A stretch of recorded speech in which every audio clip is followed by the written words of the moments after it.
Bonjour à tous et bienvenue dans une petite vidéo de DirectMath. Dans cette vidéo, nous allons parler d'endomorphisme, d'automorphisme et de matrice. Donc, soit F, une application de R3, définie telle que pour tout élément de R3, x, y, z, qu'est-ce qu'on lui fait? On lui fait correspondre son image, qui est F de x, y, z, qui est égale à ceci. Alors on reste dans R3, puisqu'on a ici trois composantes. La première, c'est 3x moins y, la deuxième, c'est z moins 2y, et la troisième, c'est x moins 3z. Donc comme on va de R3 dans R3, on parle d'endomorphisme, parce que endo, on reste dans R3, et morphisme, eh ben, c'est parce que c'est une application linéaire. Donc on va démontrer dans un premier temps que l'application est linéaire, donc que c'est un morphisme. Ensuite, on déterminera d'abord la matrice M de F dans la base canonique classique et on démontrera que c'est en fait un automorphisme. Alors revenons au théorème de qu'est-ce que c'est que en fait une application linéaire. Alors une application linéaire F est une application linéaire de E si et seulement si, quel que soit lambda élément de R, U et V, deux vecteurs de E, l'image de lambda U plus V, c'est lambda F plus F de V. Lambda F de U plus F de V. Voilà, alors ça, c'est à savoir par cœur, bien entendu. Alors, on va appliquer simplement cette définition, ce théorème, on va l'appliquer à notre exercice ici. Donc, ce qu'on va faire, c'est que dans un premier temps, on va expliciter U, V, puis ensuite on va expliciter lambda U plus V, et enfin on fera l'image de ce lambda U plus V en faisant ce qu'il y a écrit ici, et on devrait retomber sur quelque chose comme ça. Et là on aura une application linéaire. Donc allons-y tranquillement. Donc U, on va définir U simplement donc un vecteur de R3. On va dire que c'est x, y, z. Voilà. V, on prend aussi un vecteur de R3. On va dire que c'est x', y' et z'. Voilà. Ensuite, qu'est-ce qu'on va faire? On va expliciter lambda U plus V. Donc lambda U plus V, qu'est-ce que c'est? Lambda U, c'est lambda x plus V, donc plus x', voilà pour la première coordonnée. Donc je fais lambda U plus V, donc lambda x plus x'. Pareil pour la deuxième composante, donc lambda y plus y', lambda y plus y'. Pareil pour la troisième composante, donc lambda z plus z'. Voilà. Maintenant, il faut que je fasse à ce vecteur-là, il faut que je lui fasse f, donc l'application f. Donc, on va se référer à l'énoncé. Que nous dit l'énoncé? Donc f de x, y, z, alors la première composante c'est 3 fois la première composante du vecteur moins une fois la deuxième. Donc c'est ce qu'on va faire. Donc 3 fois la première composante. Alors on va réécrire f de lambda x plus x', lambda y plus y', et lambda z plus z'. Donc ici, on a dit 3 fois la première composante, donc 3 fois lambda x plus 3x', moins une fois la deuxième, donc 3 fois la première, moins une fois la deuxième, moins une fois la deuxième. La deuxième, c'est celle-ci. Donc moins lambda y, moins y'. Voilà pour la première composante du vecteur image. On va maintenant se référer à l'énoncé, c'est la deuxième composante, moins 2, la troisième, pardon, moins 2 fois la deuxième. Donc la troisième, moins 2 fois la deuxième. La troisième, elle est là. Moins 2 fois la deuxième.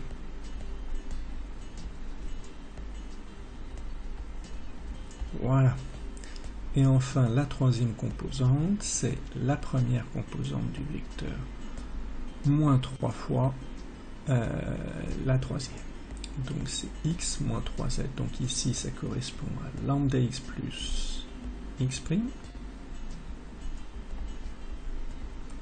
moins 3 fois la troisième. Donc moins 3 lambda z moins 3z', moins 3 z'. Voilà. On va maintenant mettre en facteur le lambda qui apparaît ici dans la première composante, également dans la deuxième et aussi dans la troisième. Donc on va le mettre en facteur. Donc lambda facteur de 3x moins y. Voilà. Je rajoute donc le reste de la première composante, donc 3x' moins y'. Donc ça, j'ai mis simplement le lambda en facteur dans la première composante du vecteur, et j'ai mis le reste, c'est-à-dire 3x' moins y'. Je fais pareil pour la deuxième composante du vecteur, donc je mets lambda en facteur, donc lambda facteur de z moins 2y, plus le reste, c'est-à-dire z' moins 2y'. Et enfin, la troisième composante, lambda facteur de x moins 3z', plus le reste, c'est-à-dire plus x' moins 3z'. Voilà. Alors, on vérifie qu'on ne s'est pas trompé. Alors, x' moins 3z', on sait. Voilà, donc là, maintenant, c'est plus simple de décomposer finalement le vecteur en deux vecteurs. Un vecteur avec lambda devant et le reste. Donc on aura, si vous voulez, on va décomposer ce vecteur en deux vecteurs. Donc, lambda facteur de 3x moins y, 3x moins y. Après, donc je vais regarder, je vais me concentrer là-dessus. Donc je regarde simplement les lambda facteurs, voilà. Et puis après, on fera un deuxième vecteur avec le reste des composantes ici. D'accord? Donc allons-y. Donc on a lambda facteur de ça, puis après facteur de z moins 2y, donc z moins 2y, et ensuite x moins 3 z'. Donc ça c'est pour la composante, les trois composantes du premier vecteur en quelque sorte, et on va lui ajouter le deuxième vecteur, c'est-à-dire le reste. C'est-à-dire ça, ici, voilà, et puis après le reste ici, et ici. Comme ça, la somme de ces deux vecteurs-là, ça fait bien ce vecteur-là, on l'a juste décomposé.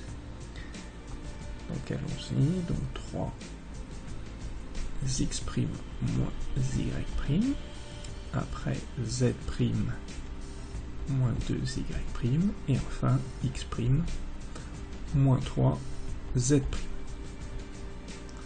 Voilà. Alors là, finalement, on a terminé, parce que qu'est-ce qu'il apparaît? Il apparaît finalement que c'est lambda, facteur de tout ça, mais tout ça c'est quoi? Et bien ça c'est f de u, puisque u est égal x, y, z, revenons à la définition, u c'est x, y, z, donc son image par f c'est ça. Donc on peut l'écrire ici, f de u est égal à 3x moins y, z moins 2y, et x moins 3z. Voilà, on fait pareil pour v, la même chose avec des primes.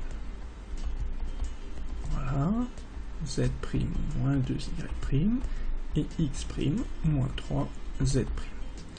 Donc on remarque maintenant tout de suite qu'on a bien f de u ici, lambda fois f de u, plus f de v ici.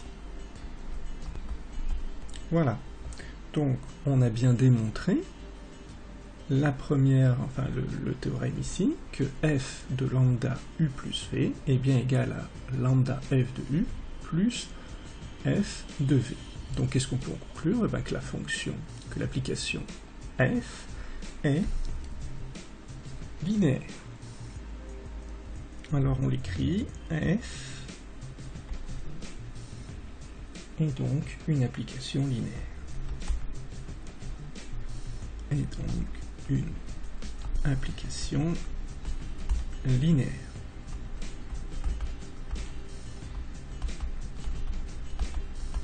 Voilà. Donc f est une application linéaire. De plus, on sait que qu'est-ce qu'on sait? Que l'image est l'image par f d'un vecteur est encore un vecteur de R3. On le voit, c'est clair. On a une composante, 2 et 3 composantes. Donc c'est un vecteur de R3. Donc f de u, hein, si on pose u élément de R3, donc soit u élément de R3, on sait par définition de l'application f que f de u est aussi élément de R3. Donc f de u est aussi élément de R3. Ça, c'est par définition de l'application f. Par construction, par définition de l'application f.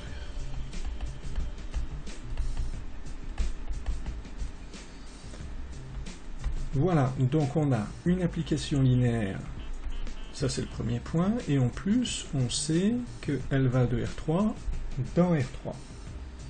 Donc voilà, on conclut que f est non seulement une application linéaire, mais un endomorphisme. Donc on peut conclure que f étant une application, donc troisièmement c'est la conclusion, f étant une application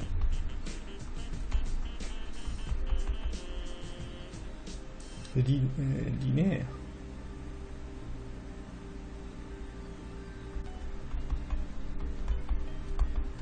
de R3 dans R3,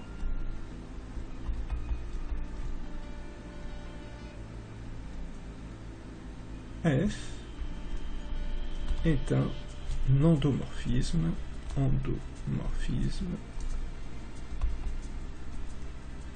de R3. Voilà pour la première question, donc j'espère avoir été le plus clair possible, et on a démontré que f était un endomorphisme de R3.